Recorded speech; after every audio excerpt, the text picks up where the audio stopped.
Hello, in this video I'm going to talk about connecting visual and numerical patterns.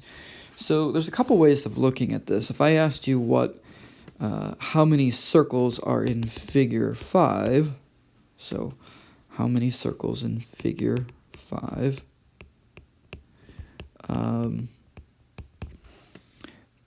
there's several approaches to this problem, but what I really want you to see is there's a visual way to look at it and numerical. So I'm going to start with a numerical. Some of you probably were doing this. Figure and circles. And so a lot of times it's easy to organize this with a table. 1, 2, 3, 4, 5. And then I start counting them up. I've got 1, 3, 5, 7. Oh, you know the pattern, don't you? 1, 3, 5, 7. Well, you can see that each time I add 2, I add 2, I add 2. Now, I would guess students, for the most part, will see odd numbers if they're old enough. But how do you see this pattern growing? How do you view the change from figure 1 to figure 2? What happens? Or figure 2 to figure 3?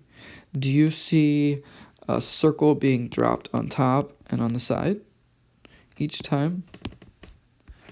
Well, if that's the case, that can be helpful in figuring out what's happening. You can see, oh, it's just adding 2 each time.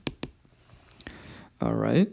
And then if you want to kind of go to the next step, if you were going to write an equation, you see here, the equation, we're thinking of this additively, and so the equation is a little bit harder. If I wanted to jump to 10, you're going to have to think that through.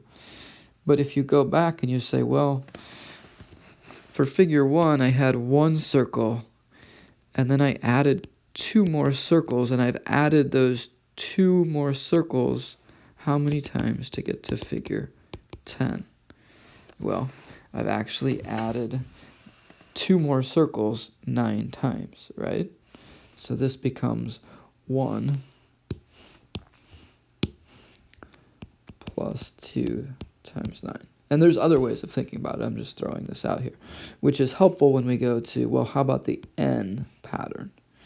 Well, for the n pattern, I need to take 1 plus 2 times n minus 1. And so you could see, you could test it out if you want. It works. If I plug 1 in, 1 minus 1 is 0, 2 times 0 is 0, plus 1 gives me 1. Try it for 4. 4 minus 1 is 3, 3 times 2 is 6, 6 plus 1 is 7. And so this is maybe a relatively simple problem to see the pattern and to get the equation, but I wanted to draw your attention to the structure. It's going to be helpful down the road. All right, so let's take a look at the second example here. Similar setup. We've got different figures.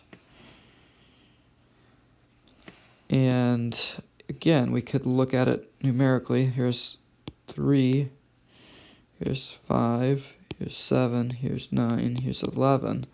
Okay, so slightly different numbers. From an additive perspective, 3, 5, 7, 9, 11. From an additive perspective, you see the plus 2 pretty quickly. And so for the next figure, it's not too bad. But how about if I'm going to jump to 10? That one is a little bit more challenging. So if we look here at the structure, how do you see the structure? A couple ways to look at this. You could say, okay, here is the initial 3, and that doesn't change. I add 2, I add 2, I add 2, I add 2. So we see that the change here is plus 2 each time. So if you want to write the 10th one, you can think of it and say, okay, I have to have my initial 3 from here, and then I need to add 2 times some number. Well, I added 2 once to get to the second figure, twice to get to the third figure, 3 times to get to the fourth figure. So to get to the 10th figure, I'm going to have to add it 9 times. So if I'm going to do that then for the nth figure, it's going to give me 3 plus 2 times n minus 1. And so here's a way that we can connect the visual to the numeric to help us describe the relationship between the figures and the